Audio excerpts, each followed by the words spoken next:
Welcome back to Fired Up, WW's Guide to Grilling. Today we're covering 7 ways to make sure your grilling invitation doesn't get thrown out. Today we're making a swordfish niçoise salad with fingerling potatoes and green beans, grilled romaine with Caesar dressing, and an easy barbecue T-bone.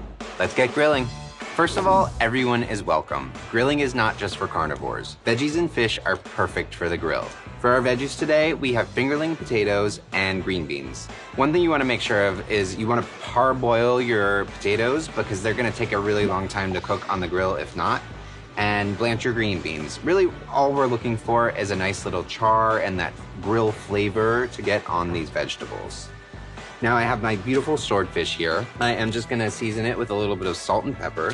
Swordfish is a really nice fish for the grill because it's pretty sturdy, but we're gonna use a grill basket. Now grill baskets are great for delicate foods because you can flip them and you don't have to worry about things falling apart.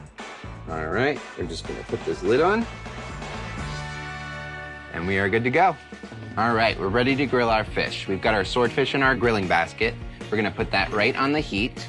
We're gonna cook our vegetables on a smoker mat. These things are great because it keeps small things like vegetables. We have fingerling potatoes and green beans. It's gonna keep them from falling through the grill grates. So we're gonna place that right here on the grill, and then we're just gonna put our vegetables right on top of it. We'll give them a little room to breathe, spread it out a little bit. We really just want to get a nice char on these. We're not cooking them, they're already basically cooked. So we're gonna let our swordfish cook for about 4 minutes per side. You'll know when your fish is cooked when it flakes easily with a fork. You just want to keep in mind that thicker cuts of fish or different types of fish are gonna have different cooking times.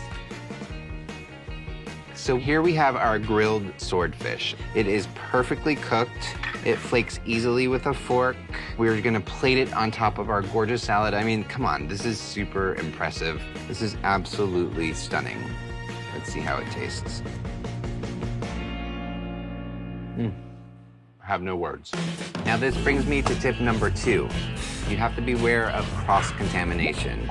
I am using the red trays for all of our raw proteins. So I'm gonna transfer the steak to the red tray, and then when it's cooked, I'll do it on the black tray. But first, I need to season my meat. So first, I'm going to liberally salt and pepper it on both sides. And then the barbecue sauce that I made earlier, we're going to brush on. Now, we're putting the barbecue sauce on first for our steak because steaks cook a little bit faster than something like chicken breast.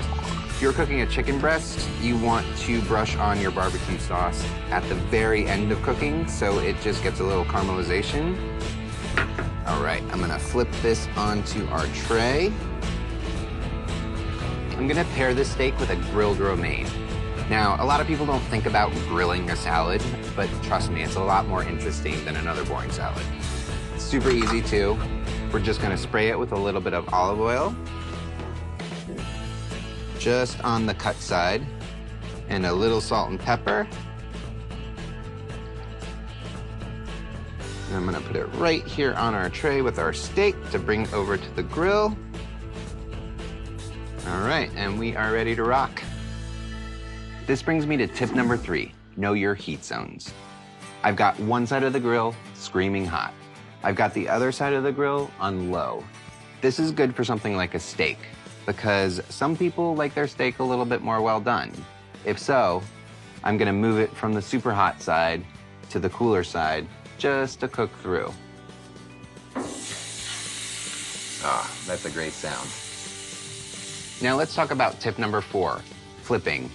A lot of people get anxious, they really wanna flip, they flip back and forth too much. You do not wanna do that. Give your steak some time. You want to build up all of this beautiful caramelization because that is your flavor. That is why you're cooking on a grill.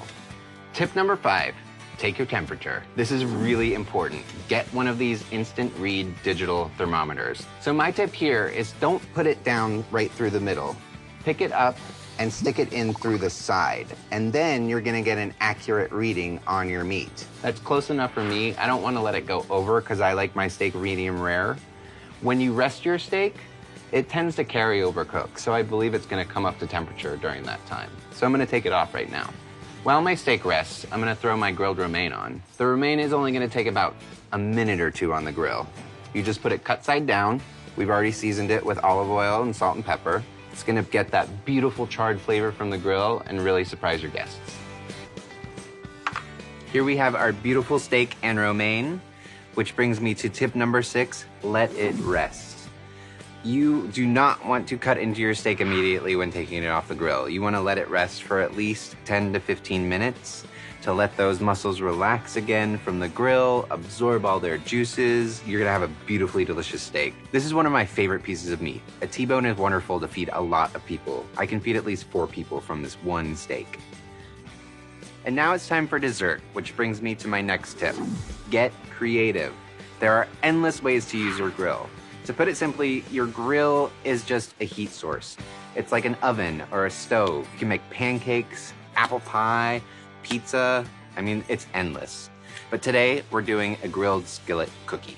We've got our hot and delicious chocolate chip cookie right here, and we're gonna add banana ice cream and berries.